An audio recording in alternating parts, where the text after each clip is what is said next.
Hi everyone, welcome back to the Social Hotelier podcast with me, Sam-Erik Ruttmann. My guest today is Sarah Stahl, a marketing strategist who truly transforms chaos into clarity. Fueled by iced coffee, sticky notes, and a sharp eye for Instagram analytics, Sarah is the creative force behind Market Mover's data-driven approach. With over 15 years in marketing, she has helped brands grow through storytelling, influencer partnership, and digital branding. In hospitality, Sarah is best known for her scaling of a retreat resort from 621 units while achieving an extraordinary 93% direct bookings, an accomplishment most hotels only could dream of. A consultant, speaker, and a thought leader, Sarah empowers independent properties to thrive without online travel agents and build lasting guest connections. So Sarah, welcome to the show and really good to have you on this episode.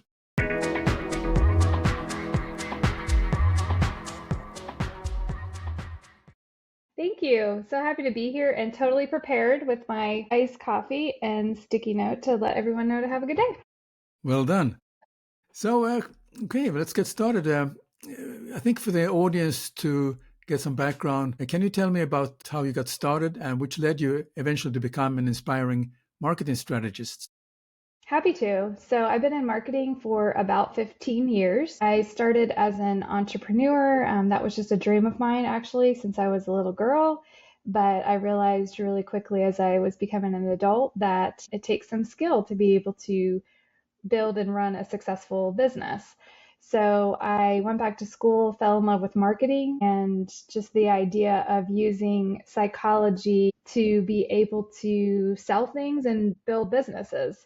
So I was a contractor for quite a bit, and then I landed a role as a tourism director in a small county in Northeast Alabama, which really got my feet wet in the tourism industry. I was there for about 3 years and learned quite a bit about the government side of things. And I realized I'm not crazy about the government side of tourism, although there are a lot of resources that short-term rentals leave on the table, and we might get to that later.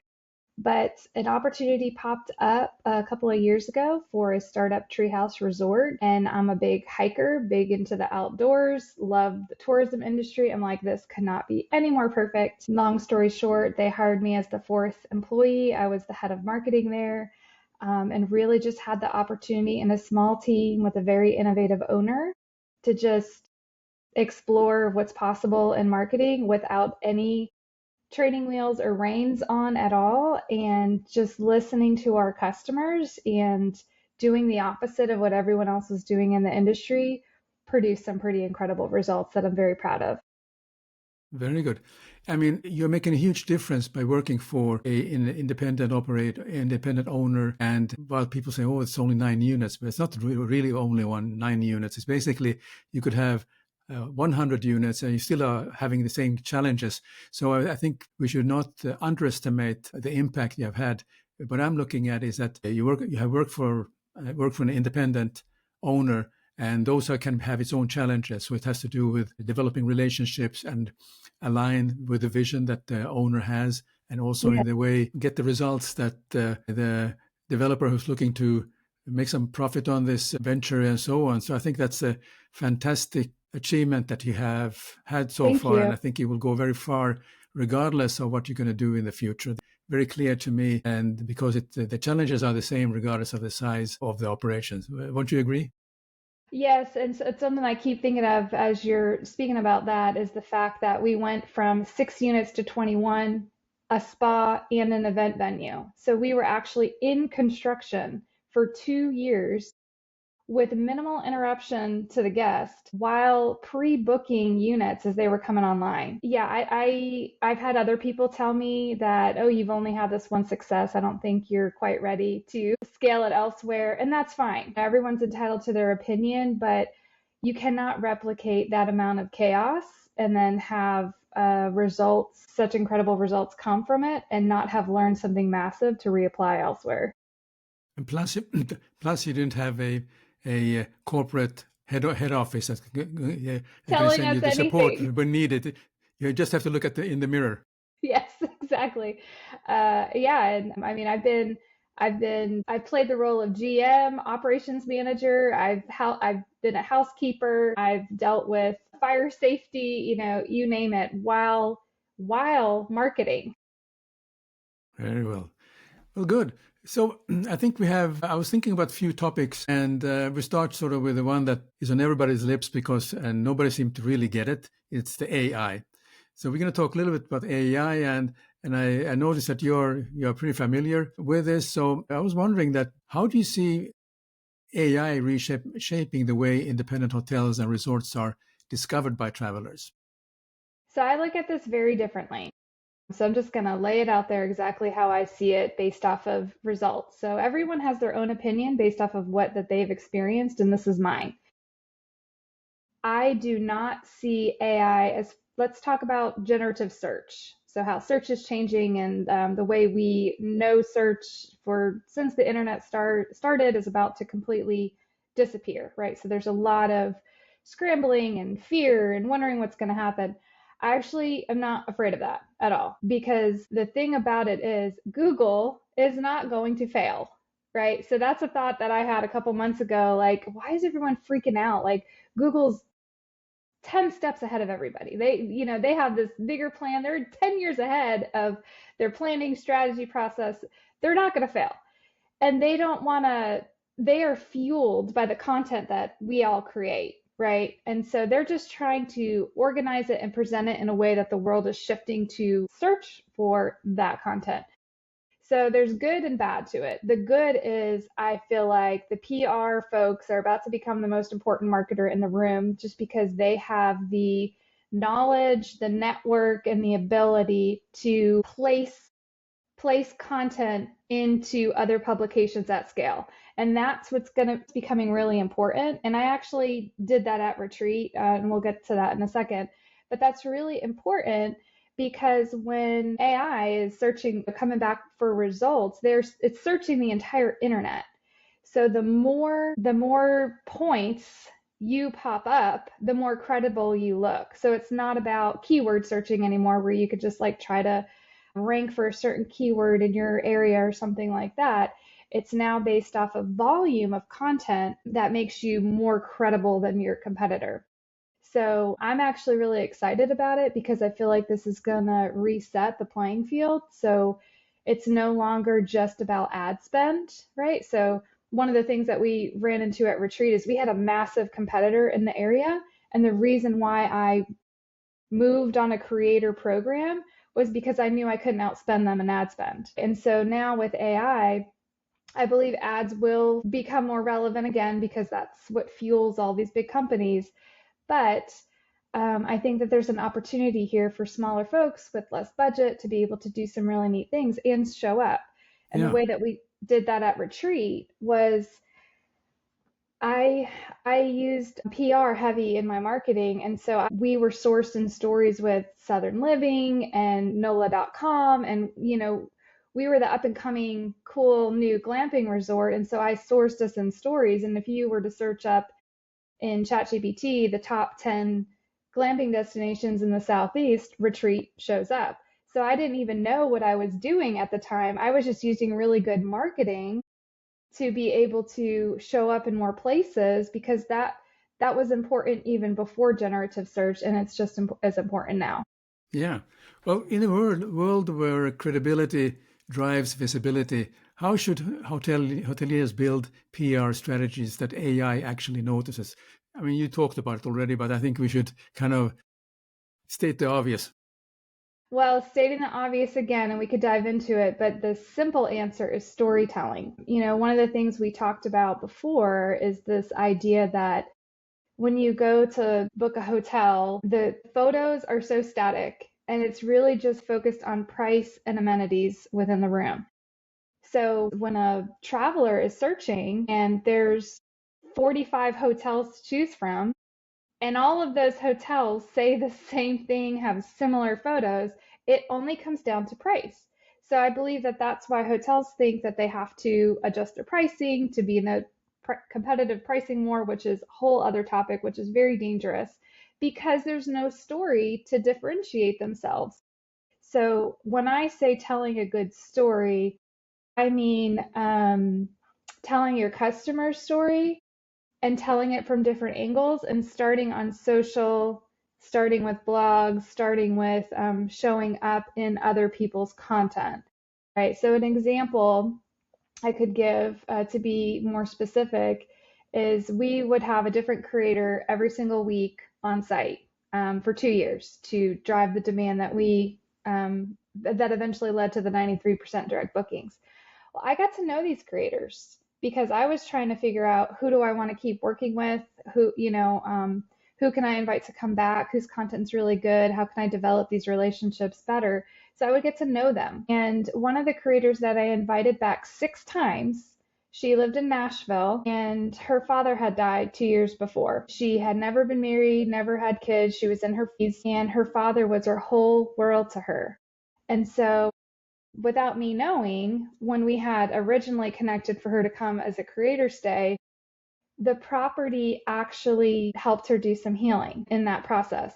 So as time went on and I got to know her better and her story, I wanted to tell the story. So I ended up asking her if she felt comfortable with sharing her story publicly. And I paid to have a photographer come out and do a lifestyle shoot while she was in the cabin. And she talked about how she felt every time she came on property and what she was able to process due to her father's death when she was on the property, just because of the calmness, how much all of the staff took good care of her, looked out for her. So telling those stories are important because every guest has some kind of unique experience and reason for being there. And I feel like that is completely overlooked to the hotel's detriment.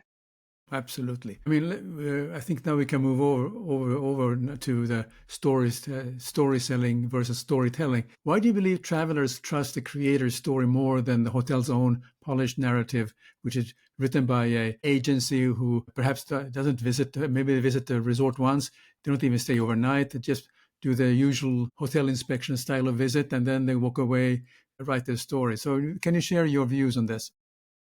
Yes, so a couple of things from a business marketing standpoint, the trust in the marketplace that consumers have for any company, regardless of whether it's a hotel or, iced tea, the trust level is so low in the marketplace. And there's all kinds of nuances that we're not going to get into the reasons for that, but that's a fact.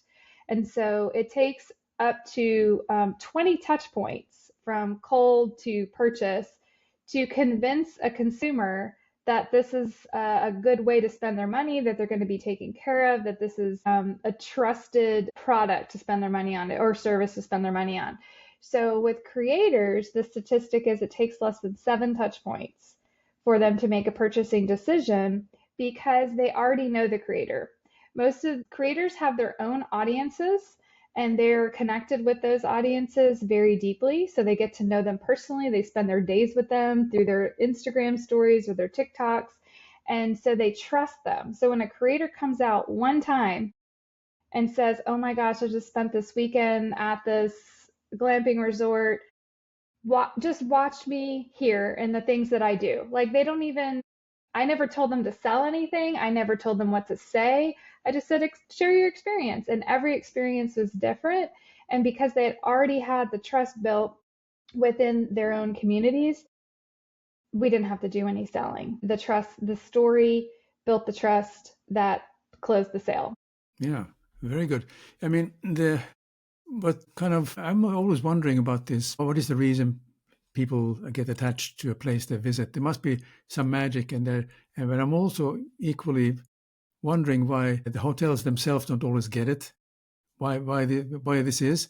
Is it that because they're not asking the questions, or they just kind of trust their own instincts? And I'm just kind of thinking about all the time this whole relationship between the hotel guests and the hotel, and I come to the conclusion that it's kind of a relationship building, and it's really when I talk about return on investment, actually I call it return on relationships, which actually matters most. What do you think about that?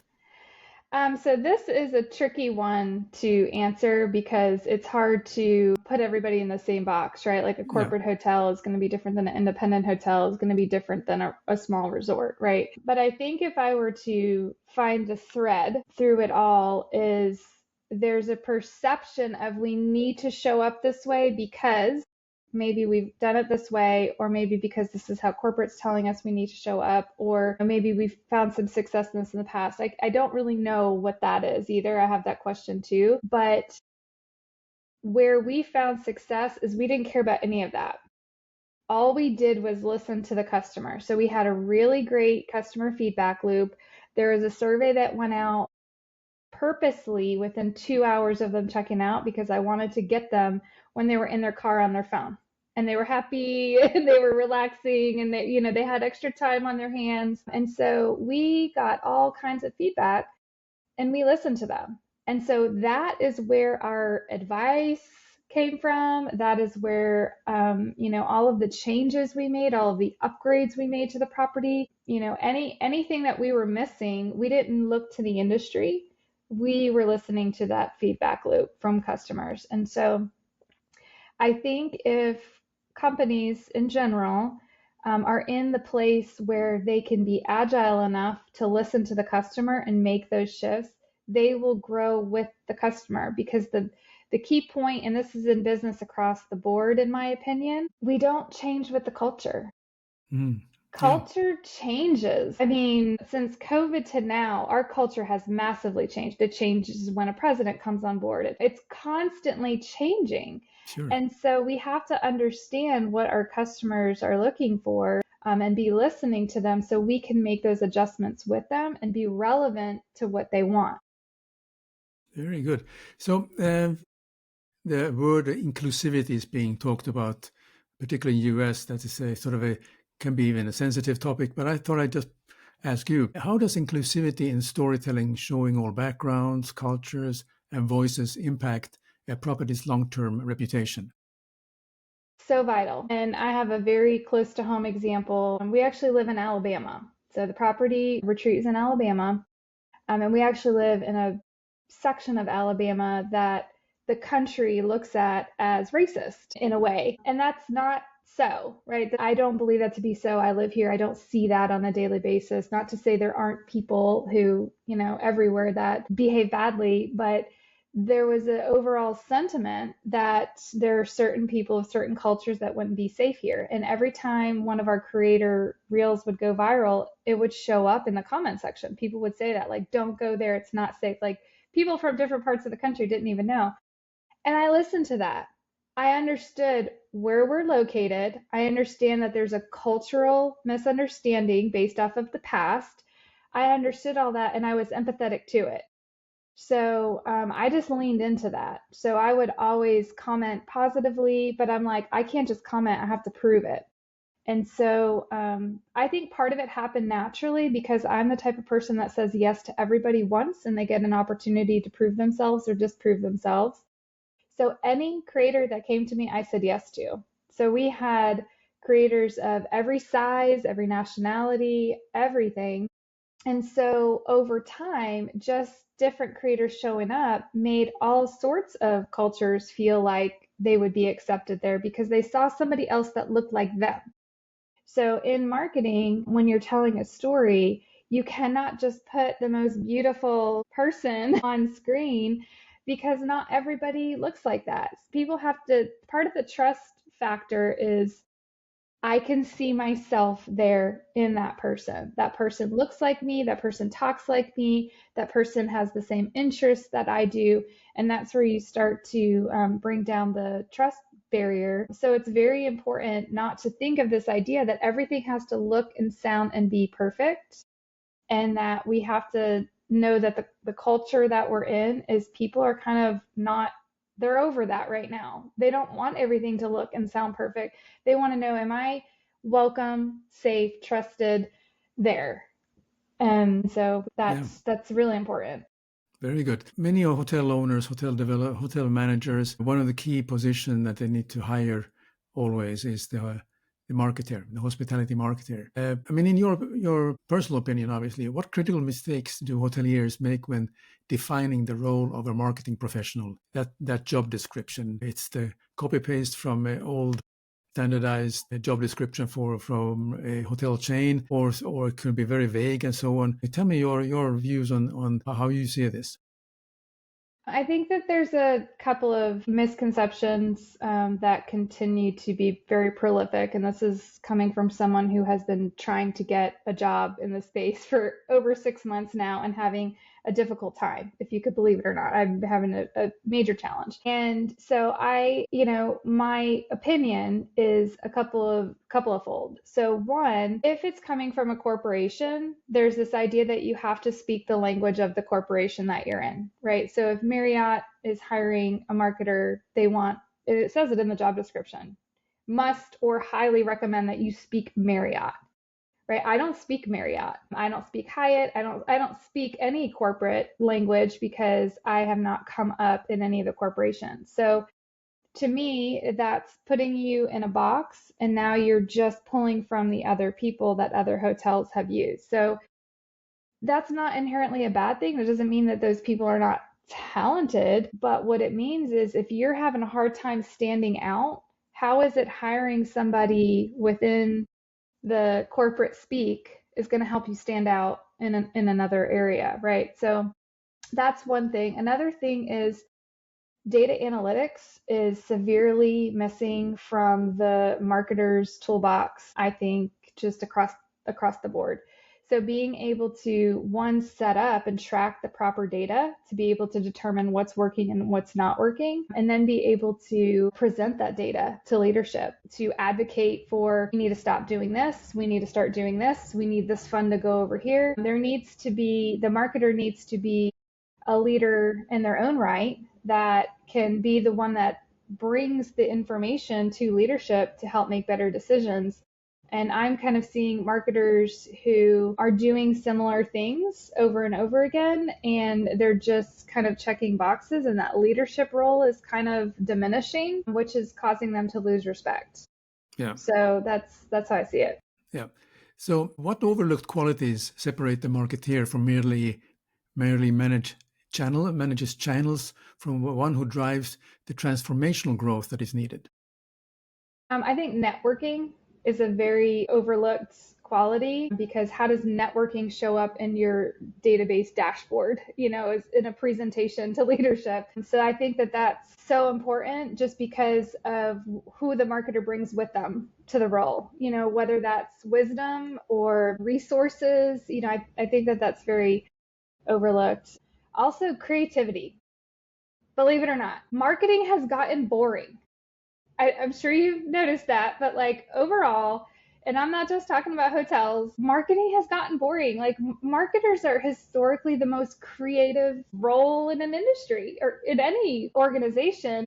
And it's just not that anymore. So I think someone who has the bravery to be creative and try something, and then that also goes into like having video editing skills to be able to like make that reel on Instagram, or the humor to be able to make something funny and land in an interesting way. So I think creativity is also very overlooked.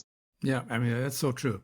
So if you were advising an owner today, what unconventional questions should they ask a marketer before hiring them? I want to know what somebody's hobby is and how they like to spend their time out of work. And I think that tells a lot about, what interests them, because I think what brings the most creativity and the most just getting in there and teamwork and things and trying to figure out problems and stuff like that has to do with how somebody spends their time. And so I think that that's a good one.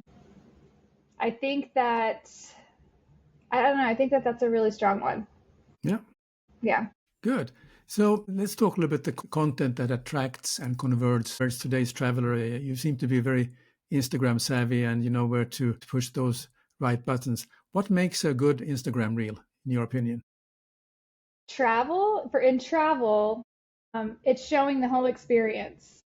So an example would be in 2025, it's probably kind of coming off of popularity now, but at the beginning of 2025, cowboy core was one of the hot trends for this year. And when that came out in January, I immediately went to our creators and I said, who wants a free stay? Because we had a cabin that was called Yellowstone. It was completely themed out to the Yellowstone show, all cowboy. The local state park actually has horseback riding. And then there's like a cowboy-esque winery in the area. So I said, you need to go here, here, and here. And you need to incorporate it in your entire story because people want to know what else they could do there, right? It's one thing to like show a beautiful space and, hanging out in the living room and in the hot tub and that kind of thing. But people, when they're traveling, they do that at night or in the morning. The rest of the day is typically filled up with like, I'm here to go to this orchard or, do this other thing. So incorporating into the story what else there is to do in the area aligned with upcoming trends is very important. So, I'm always comparing independent hotels to global brands. And so how can independent hotels compete with global brands through the people first authentic content? Easy. Creators, working with creators. I mean, I know we keep talking about it, Yeah. but what I've noticed, and I'm not as well versed on the hotel industry as I am in the short-term rental, which I don't know how much difference there is, so that might be showing my ignorance a little bit. But No, it's okay. This idea that creators come and go and they want this one creator, maybe they have one creator a quarter or something like that, and they want the creator to fuel the rest of the quarter. Like this one creator should be able to fuel. Well, the way that content works and the way that people digest content or miss content, you have to have a constant flow of different stories, right? Back to people who look differently, who are different shapes and sizes and sexes. And, there has to be the story always hitting. And so when you work with creators and a constant cadence, that's where you are able to compete because that story is always going out in a different perspective. Yeah. So I think every hotel would like to have this content that goes viral. But in your Yes. view, what's the single biggest mistake hotels make when trying to go viral? That's funny. I have a LinkedIn post coming up about this. Okay. Yeah. So watch that space. Yeah, because one of the biggest headaches that marketers have that we kind of laugh about is we're always asked to make something go viral. It's just kind of like an industry thing. And it's like, oh, make that go viral. And so shortly before I left retreat, the owner was like, can you just like make us go viral? And I was like, at first I was irritated and I did the marketer thing and I like complained about it a little bit. And I'm like, what the heck? And then the next morning I thought, this is a really great challenge. Why can't I do this? I should be able to do this. So it became my goal to make one reel go viral. And I actually succeeded. And 2 weeks before I left, the reel that I made hit 1 million views. So I accomplished the goal. But I say all that to say it is very challenging. Yeah. I had been at retreat for 2 years, making very similar reels to the one that went viral. And you just don't know. You don't know how combination of this and that is going to hit. So I always say everything that you should put out should be the best that you possibly can, but you don't know how it's going to be perceived by the market, right? I mean, we've seen the opposite of that, and a lot of mistakes happen in brands because they're trying to do something audacious and it just does not hit, right? Yeah. So this idea that we can just make it go viral, it's absolutely false. But the idea that you can create an environment for things to go viral is absolutely true. Yeah. And we had 5 creators go viral during our 2 years. And then I had the one that I did at the end, and I probably made over 250 reels during my time there, So it's not something you can force. And if you try to force it, that's what makes it even harder to go viral. But if you have an environment of just being creative and trying stuff out, that's where you're going to end up hitting virality at some point. So if you had to choose between a polished brand content and raw creator-driven stories, which would you bet on? Why? Number 2. Okay.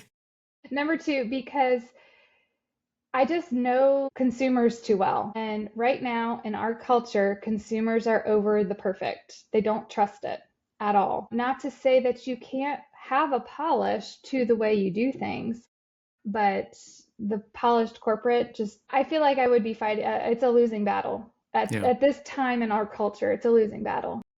Sure. So let's talk about a little bit about this, because you have a lot of experience, and I'm always curious to kind of get your views, like sort of common mistakes in branding and visibility. In your opinion, why do so many hotels and hotel owners misjudge who their real customer actually is? Market research. Oh my gosh, this is a whole podcast on its own, probably. Like the amount of money spent on market research to say, here are your avatars. I think, and this is kind of back to the AI conversation, synthetic data is starting to become very visible, and people are really starting to, what is synthetic data? How do I use this? And I think in about 5 to 10 years from now, their use of synthetic data will be saving us so much money and giving us so much clarity in marketing that we're going to look back in embarrassment of how much money we spent in marketing to have some big agency come and tell us these are your two avatars. And maybe they were at one time, or maybe they make up a subset of the customer base, but that is not in totality. And I think the idea that we focus in so heavily on like these two avatars and not take an understanding that people are fluid and dynamic, just the way they think, like even what they like sometimes somebody wants to go to a cabin in the middle of the woods, with no electricity, and sometimes someone wants to go to Scotland and stay in a high-end castle, right? Like those are two very different people, if you will, two very different avatars, but really they're the same person, right? Yeah. So yeah, this amount of spend on market research, the time it takes to get back that research just to say, okay, this is where I need to focus when culture is changing all around us, I think it's a big mistake. Yeah. So what does it say about the industry that we are, so to speak, drowning in data, yet few operators know how to use it? I think it's everybody's problem, Yeah. really. I think it's more than just an industry problem. I think data makes us, as people, I think it makes us feel safe and comfortable, that we could just tap into information at any time and get a really clear answer. But that's not true. And we're drowning in it because we're not setting the right benchmarks and tracking those benchmarks over time, so that we have to actually know the answer, not the answer. We need to know the question we want answered before we go diving into the data. And we need to set those benchmarks and track them. So I think it's an illusion that we think because we have so much data, we could just tap into it and get the answer we want at any time. Where I only know a little bit about this because my husband is a data scientist, and the amount of work he does on a daily basis to like comb through data, to scrub it just to get the answers that people are asking. So you have to know that stuff before, track that, so that you're tracking your KPIs. And there's not a lot of forethought that goes into it. It's just this trust that the data is there and we'll access it at some point in time. Yeah. So how should the owners approach data-driven decisions without losing the human element of hospitality? So I think it's really simple. If they haven't caught the trend yet, I like to keep things very simple but effective. I think it's the idea of knowing what it is you're trying to achieve, right? So I've worked under the EOS system, which is the entrepreneurial operations system, and it's a whole system on knowing beforehand, the year, the quarter prior, what it is you're trying to accomplish, so you know what to track. So really understanding what it is you want to know. The data doesn't have to be on the human side, right? The data is internal. The data is to be used and proved and monitored internally. The customer shouldn't feel any of that, right? So when somebody's taking a survey, right, that's a data point, it should feel like the brand. It should talk in the brand's voice. The survey, even the questions should be fun and in the brand's voice. Like the customer shouldn't feel any of the data. They should just feel like they're interacting with the brand in a way that's relevant to the brand's voice. The data is for the internal team because, if I were to work for a corporate Marriott or something, they probably would have never let me do what I did at retreat. And that's okay. I understand that, but I know that as a marketer.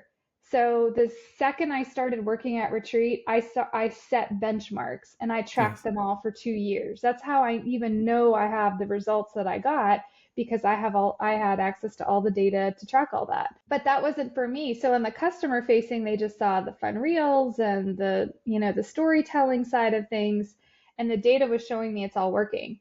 And I knew that because we were averaging about 500 to 600 new leads a month through a coupon code pop up on our website.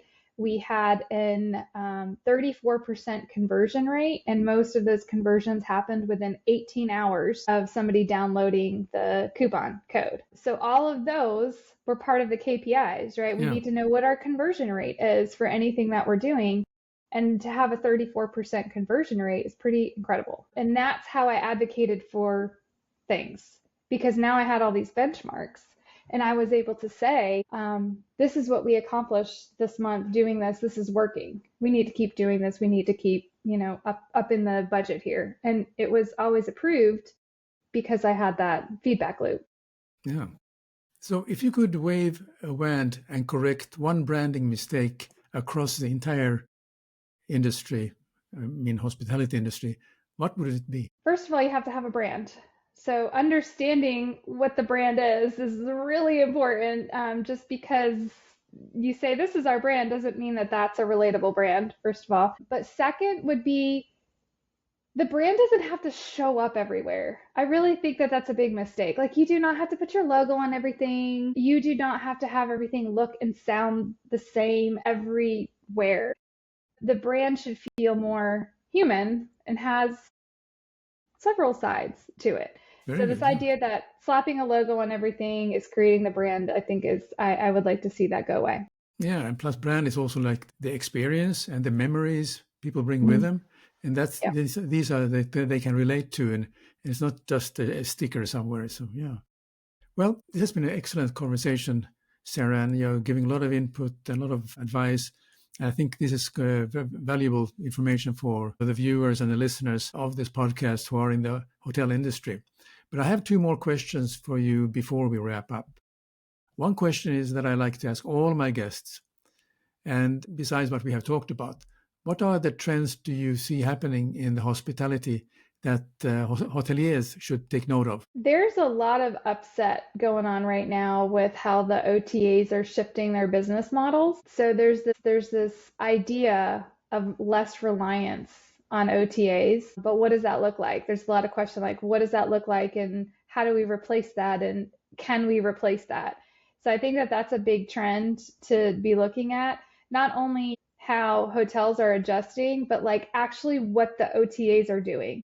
Yeah. One particular is very interesting to me is what Airbnb just did. So historically, a host would pay 3% to earn that Airbnb guest to stay with them, and the guest would pay Airbnb 15.5%. Well, the 15.5% as of October 27th is going to be shifted to the host. And the guest is no longer paying that. And so that's interesting. But if we take this to the hotel space, around the same time that announcement came out, Airbnb says they're going after hotels. Well, I mean, we all know that their commercials last year just completely annihilated and made hotels look like an embarrassing place to stay. So how they're going to do that with this huge fee jump, because basically they now cost the same as Booking.com with hardly the same benefits. So I think that how the OTAs are adjusting right now and not in the benefit of the host is really interesting to see how this is going to unfold. Yeah, interesting. I mean, it's interesting that how Airbnb see that they are the biggest competitors for them is the hotels. And then hotels are very resisting in many ways. They're saying, oh, we have to put, like here in Finland, there has not been the taxation or the value-added tax on Airbnb like on hotels.